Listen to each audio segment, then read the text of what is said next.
Salut à tous, bienvenue à la source, je suis avec Nicolas et aujourd'hui on va vous présenter son châssis Homemade sur la base d'un Yokomo YD2. Allez, c'est parti. C'est bon.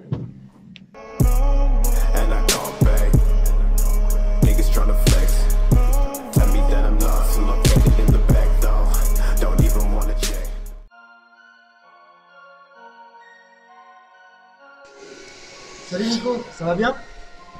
Si je suis là, c'est que ça va? Ouais, ça va bien, ouais. Alors, tu peux nous faire une petite présentation de ton châssis? C'est une Tamiya TT02. Non, c'est un YD2. C'est pas mal. C'est un YD2, après en conversion RR. Après, c'est... il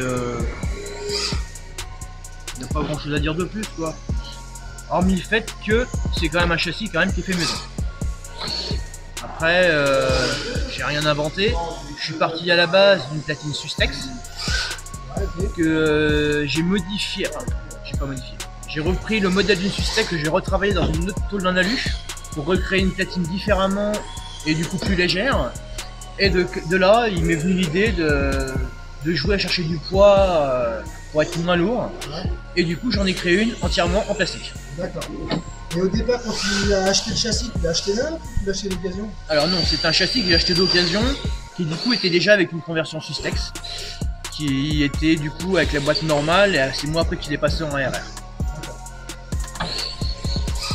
Ouais, donc tu as changé le châssis, mais tu as voulu garder sur la même base. Oui. D'accord. Et ça t'est venu comment de faire ton propre châssis? Ça t'est venu parce que tu voulais faire de l'esthétisme, du tuning, ou c'était par rapport au comportement du châssis? Un petit peu de comportement et puis principalement le délire de bricoler quelque chose et de fabriquer quoi. Avoir quelque chose que quelqu'un n'a pas et voilà. C'était pour le fun et puis c'est oui, oui, c'est pour s'amuser surtout. Ça reste du modélisme à la base. Après on fait quelques compétitions, mais ça reste quand même à la base du modélisme. C'est des jouets pour enfants, hein. Enfin c'est des jouets pour adultes pour le coup quoi. Bah, plutôt pour adultes que pour enfants. C'est pas des châssis à 50 € même pas. Non, non, mais bon voilà. Et ensuite après, quand tu as fait ton châssis, tu as fait un gabarit, tu t'es basé sur le châssis que tu avais acheté ou Je me suis basé du coup sur mon châssis Sustex à la base, qui est du coup c'est un châssis fait pour un YD2. Et du coup je me suis servi de ça pour me faire un gabarit, pour refaire à chaque fois les châssis que j'ai refait. Je me suis servi de mon gabarit et à chaque fois on découpe, on perce et voilà.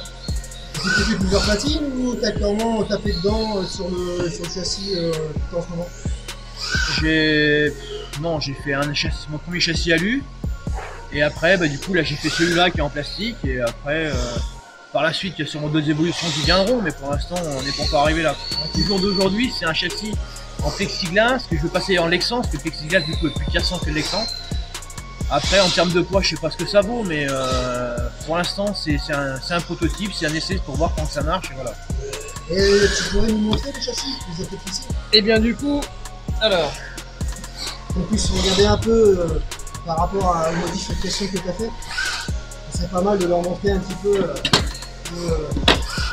Alors à la base, ça c'était la platine Sustex, donc c'est encore marqué dessus, mais à la base elle est noire. Et du coup il m'était venu l'idée de la poncer pour la mettre en alu poli. Donc du coup je l'avais poli.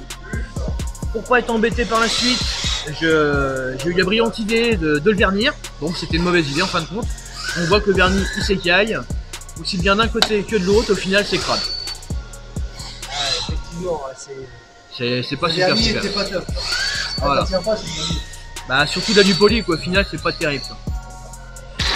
Et du coup, partant de là, on voit encore les petites marques que j'avais fait au crayon noir sur ma platine Sustex, qui m'a servi après à créer mon premier châssis homemade, qui donc reprend exactement la même forme, mais du coup avec les ébauches en moins. Ah ouais, tu l'as quand même pas mal allégé. Du coup on se retrouve avec un châssis. C'est quand même... Ah ouais.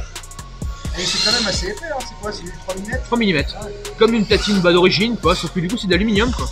Et du coup ça reste quand même lourd, malgré tout. Ah, on dirait que la platine Sustex elle est moins lourde que celle-ci là. On dirait, mais il y a 50 grammes d'écart quand même. Mine de rien. Et du coup après, partant de ça, eh bien on commence à jouer avec le plastique.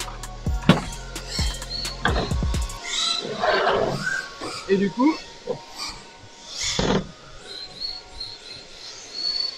Ah ouais, c'est carrément plus fun, c'est sympa. C'est vraiment sympa. ça devient, du coup, t'as un châssis transparent, c'est original pour le coup, quoi. Et du coup, contrairement à l'alu, on est obligé de remettre un renfort là, sinon on a trop de flexion. Le châssis alu, comme c'est à l'alu est une matière très dure, du coup on n'a pas de flex. Du coup, le plexi est quand même vachement plus souple. Et du coup, si on met pas le renfort supérieur, du coup le châssis il se casserait, quoi. Comme ça, ouais. Il se casserait carrément. Voilà. Et au niveau des essais, ça se comporte comment? T'as pas trouvé de différence? Non, ça roule. Ça roule, ouais? On le pose, ça roule et puis voilà, quoi. Il y a pas, à mon goût, il n'y a pas grande différence. Et après, au niveau de répartition des masses, par rapport à un châssis alu et un châssis plastique, ou un châssis plexiglas, On quand on est... le pose sur une balance, t'as trouvé des différences de quoi? Quand on le pose, hormis le fait que la platine plastique par rapport à la platine alu fait 70 grammes de moins. Déjà forcément on perd 70 grammes sur le châssis. Et du coup en répartition des masses, vu que le châssis en lui-même est la même forme et pas taillé différemment, en fin de compte on garde la même répartition des masses. C'est juste qu'on perd 70 grammes au total sur le châssis, quoi. Ah ouais. Au niveau des réglages, t'as rien changé? Au niveau amortissement et tout? Pour l'instant, c'est juste des essais, quoi. Ça roule comme ça me va. J'ai démonté, j'ai fait des trous, j'ai travaillé une platine, j'ai remonté dessus et ça roule comme ça. Bon, on peut voir aussi qu'un peu t'as percé un petit peu partout. Ouais, bah on cherche... Histoire de l'alléger un peu. Même devant, il me semble. Ouais, je sais pas si vous allez voir. dans la petite direction curve, quoi. Je sais pas si on le voit, mais... Elle est percée aussi, c'est pareil. Ah ouais, tu t'es amusé, quoi. Ouais, T'as joué c'est... la perceuse. Ouais, bon, on aime bien ça, la perceuse, quand on est bricoleur. C'est... Et puis, concernant la fixation des carrosseries, t'as pas été emmerdé non plus au niveau des aimants, tout ça? Non, bah non. Bah après, c'était déjà fixé avant sur l'autre châssis, et compte tenu que les tours, enfin, les supports arrière sont pris sur la tour d'amortisseur, il n'y a que la partie avant, du coup, qui est prise sur la platine, on peut voir d'ailleurs, qui du coup, il est sur de l'alu, c'est sur du plastique, mais après, ça tient quand même, quoi. Il y a pas... c'est pas une voiture tout-terrain, c'est une voiture de drift, il n'y a pas de choc énorme. Donc le peu que ça touche, c'est suffisant, ça se tient. Et au niveau de la découpe, t'as fait de la Dremel ou t'avais un outil Gespa tout ça? Alors, niveau de la découpe, le châssis en alu, je l'avais fait qu'une Dremel.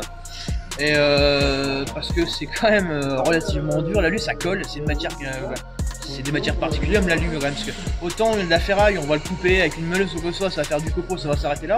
Alors que l'alu du coup quand on le chauffe, quand on le coupe et qu'on le chauffe, du coup ça devient collant et ça encrasse un disque, ça fait n'importe quoi. Donc du coup je l'ai coupé un petit peu à la meuleuse, un petit peu à la Dremel pour toutes les parties intérieures allègement. J'ai dégrossi du coup tous les trous qu'on peut voir comme ça, du coup je les ai dégrossis avec des gros forets pour enlever le maximum que je puisse enlever.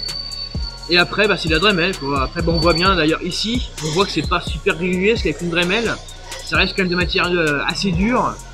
Et une Dremel ça vibre un peu. Donc du coup c'est pas une fraiseuse, ça reste quand même des châssis homemade et du coup on n'a pas le résultat d'un professionnel. Mais bon après, le décor est là, c'est opérationnel, ça fonctionne. Ça m'a l'air quand même sympa parce que quand même pour découper ce genre de choses, il faut avoir un petit peu de dextérité. C'est un peu de temps à passer, quoi. Ouais, puis je vois en plus que tu l'as poli. Ouais, c'est un peu séché le poli, ouais.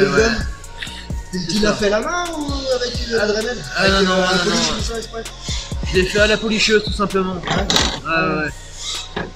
On va dire que à la main c'est bon quand on était jeune, qu'on faisait des scooters. Quand on vieillit, on arrête de se fatiguer les poignets. Ouais, tu m'étonnes. Bah non, mais c'est sympa, franchement, c'est une bonne idée. Hein. Après, tu vois, je peux voir que là, ça a pété un petit peu, mais bon, je pense que c'est dû au... C'est dû au plexiglas en fait, ouais, voilà. C'est du plexiglas, c'est un essai que j'ai voulu faire, donc du coup j'ai fait ça dans du plexiglas. Et du coup le plexiglas c'est joli, c'est transparent, c'est une couleur cristal, mais du coup c'est extrêmement cassant. Ça a pas vraiment de flexion. Dès qu'on le plie un peu, le plexiglas va casser. C'est pour ça qu'après le prochain projet du coup c'est de le faire en lexan, parce que du coup le lexan est une matière incassable. Du coup on peut le plier, il ne casse pas, il va se plier mais pas casser. Et du coup on n'aura plus ces effets qu'on voit effectivement, comme tu as pu remarquer, au niveau des vis, que ça a craquelé parce que le plexiglas a travaillé avec l'effort de la vis et du coup ça a craquelé, quoi. Ah, ça a craqué, hein. Et après, quand tu vas passer sur l'autre matière, tu risques d'avoir un peu plus de flex. Alors du coup on n'a pas plus de flex, parce que du coup j'aurai toujours le support sur le dessus qui tient le châssis pour enlever le flex. Mais par contre du coup c'est que là je l'ai fait en 4 mm. Et du coup, l'excellent, je vais le faire en 3 mm, comme la platine alu. Du coup, pour encore enlever du poids. Ah, c'est intéressant. Et on pourrait le voir rouler un peu pour l'engin. Ah, bah ouais, on peut. Ouais. Il suffit de c'est bien beau de le voir comme ça, mais bon, on peut. Là, donc, je vais me mettre un peu comme ça pour vous montrer un petit peu. Donc, c'est vraiment. Ça change vraiment bien, ça fait un châssis tuning un peu, c'est sympa, quoi. Alors, je sais que sur internet, il y a certaines personnes qui commencent à le faire pour tester.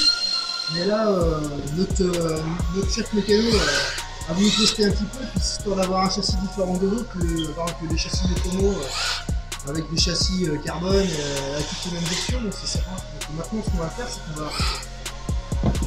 Notre Nico va faire un petit peu d'essai pour montrer comment il se comporte.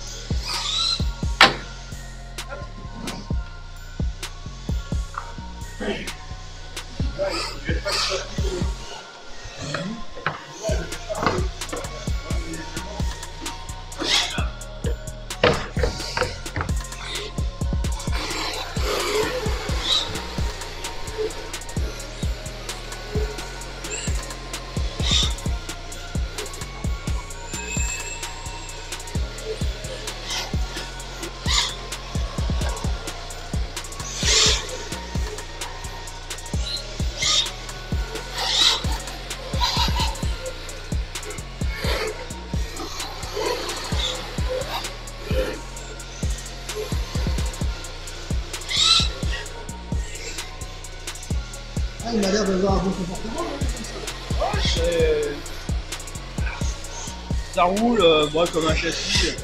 Après, moi je pense qu'après, à partir du moment qu'on a trouvé notre réglage pour nous, avec notre réglage d'électro, après, même s'il y a un petit défaut de réglage sur le châssis, on arrive toujours à le penser à la radio et. Alors après, quand on connaît le comportement qu'il a et qu'il est bien réglé à sa main, voilà. Ça va tout seul. Il y aura toujours, comme tu dis, une petite différence, mais on arrivera toujours à piloter correctement. C'est ça.